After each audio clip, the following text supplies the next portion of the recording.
Colombia es como esa persona a la que uno quiere querer pero no se deja. Es esa pareja tóxica que parece que se esforzara en hacerse odiar y sin embargo uno no desiste de la intención de quererla. Siempre que me siento a reflexionar y decido tenerle, así sea un mínimo, pero un mínimo de aprecio a este país, él mismo al día siguiente me bombardea con noticias como: proyecto de ley que pretendía castigar el ausentismo se hundió por falta de quórum. Ramón Cardona, concejal de Risaralda, dijo que las mujeres son como las leyes, se hicieron para violarlas. Invertir en Chocó es como perfumar un bollo. Como amante de la filosofía, de la ciencia política y demás disciplinas de las ciencias sociales y humanidades, a mí este tipo de noticias de verdad me retan y casi que me obligan a reflexionar todos los días. Pero por otro lado, yo soy músico y por extensión soy artista. Y como artista y no como politólogo en formación, Colombia también me ha obligado a angustiarme diariamente pensando en por qué en este país diariamente se le mete una patada en las huevas a lo que se conoce como sentido común. Y particularmente una noticia me hizo reflexionar tanto a tal punto de que, producto de esta reflexión, nació el tema que voy a tratar en este podcast. Y esta noticia tiene que ver con Justin Bieber.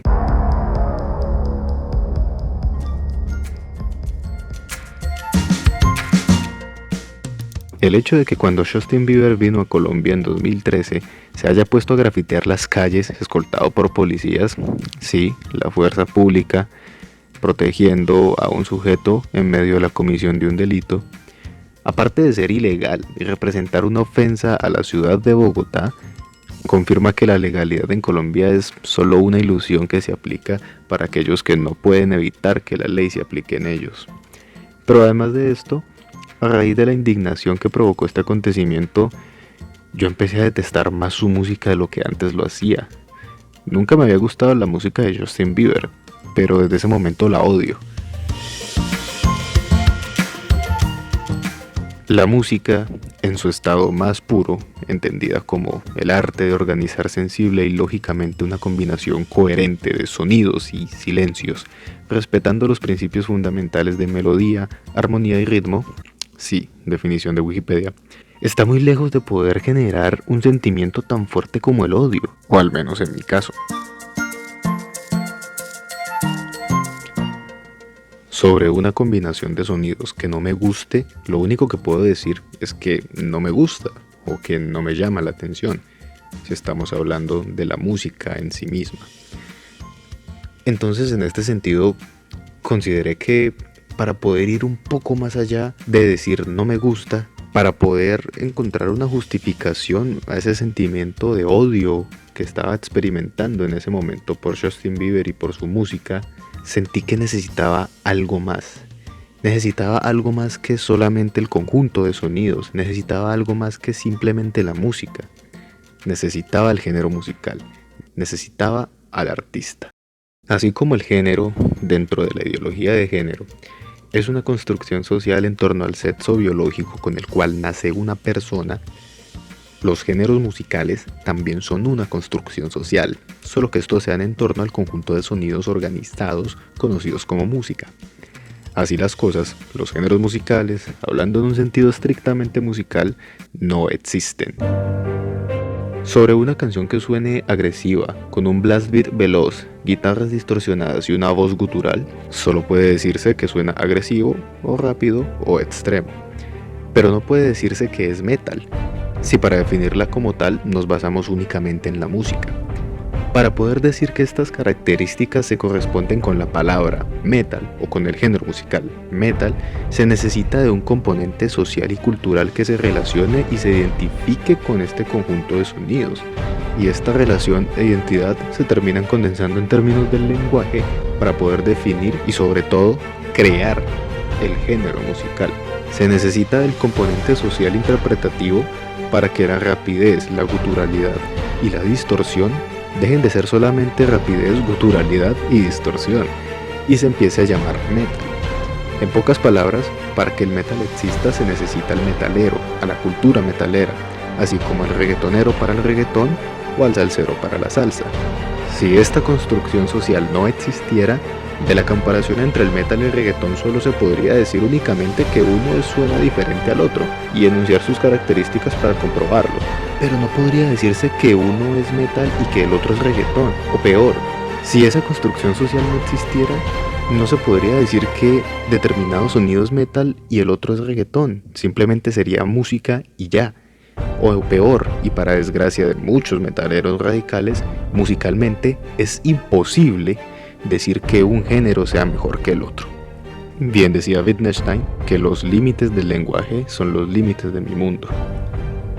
Entonces empecé a cuestionarme el por qué llegar incluso a sentir desprecio por una banda o un género musical, y por qué este desprecio, según mi concepto, fue culpa de Justin Bieber y no de la música que hace él, o bueno, que sus productores hacen por él.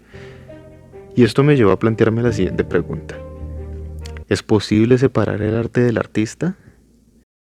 Este podcast es 100% parcializado y mi postura es que no se puede separar el arte del artista, y voy a explicarles por qué, en mi opinión, esto es así.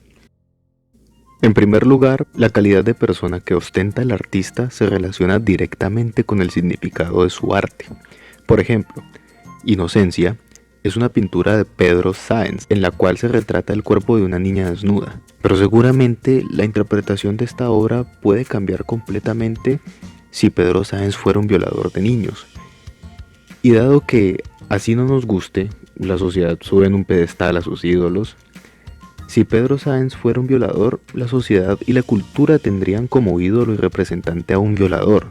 Y teniendo en cuenta que los ídolos tienen una gran capacidad de influencia en la sociedad, tener como un ídolo a un delincuente puede traer pésimas consecuencias. Y de hecho las ha traído, como por ejemplo, el movimiento vandálico de la quema de iglesias originado gracias a los actos de Varg Vikernes, líder de la banda de black metal Burzum, quien en su tiempo libre disfrutaba de quemar iglesias, o la ola de suicidios que se derivó del suicidio de Kurt Cobain, cantante de Nirvana, o incluso, por el lado de la literatura, todos los suicidios que causaron los escritos de Emil Cioran.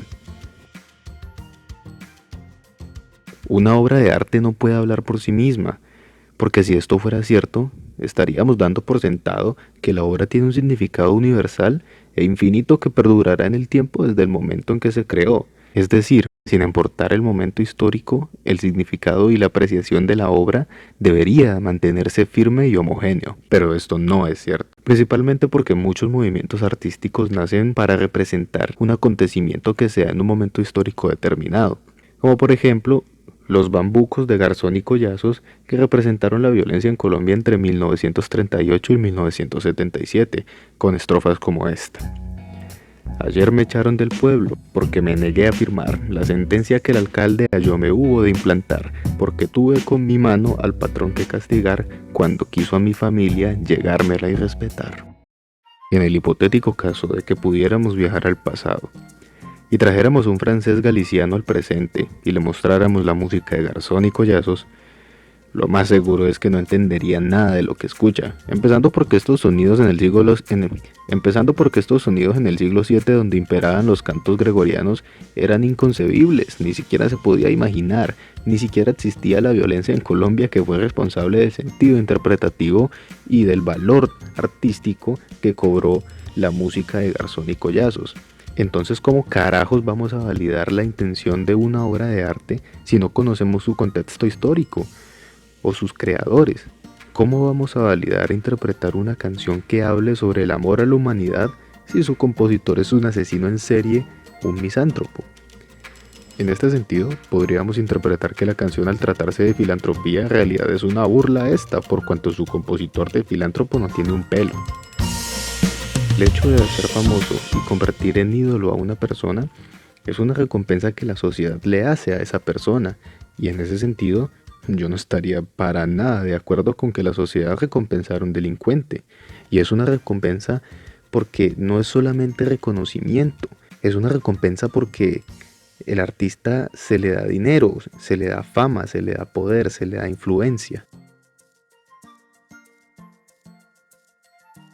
Incluso si nos alejamos del tema de los juicios morales sobre la obra de arte, Fijémonos en que una interpretación de una obra de arte que ignore el contexto histórico y su artista es una interpretación pobre y mediocre, porque la obra de arte siempre nace estrechamente ligada a un contexto histórico. En todos los casos se cumple que el arte es una exteriorización de una idea, un sentimiento, o si queremos ser muy románticos, una manifestación del alma del artista. Esto significa que el arte, en últimas, refleja una postura del artista frente a la vida. La música transmite un mensaje, y cuando el público recibe este mensaje, algunos se sienten identificados con lo que el artista transmitió. Es por esto que se generan los ídolos. Entonces es muy probable que si usted escucha a un artista, por extensión usted admira a este artista. Y ese artista es un ser humano, ergo usted está admirando a un ser humano. Y si ese ser humano es un asesino, un violador o un pendejo, como en el caso de Justin Bieber, usted está aceptando cierto grado de afinidad con una persona que en términos éticos es una mala persona. Usted está idolatrando a alguien que es un asesino, un violador o un Justin Bieber. El arte es el vínculo entre el artista y el público. Y al menos en el sistema económico al cual estamos adscritos, la música es un negocio en el cual comprar un álbum, pagar una boleta de un concierto o descargar una canción de Spotify significa que con nuestro dinero estamos financiando y fomentando la propagación de una idea que se manifiesta de forma artística, idea que puede llegar a ser nociva y perjudicial. Estamos enriqueciendo y empoderando al artista. Yo no pretendo que con este podcast dejemos de escuchar o que nos sintamos mal por escuchar delincuentes o machistas como lo son la mayoría de reggaetoneros. Simplemente con este podcast quise aportar un grano de arena al debate que aún al día de hoy sigue abierto.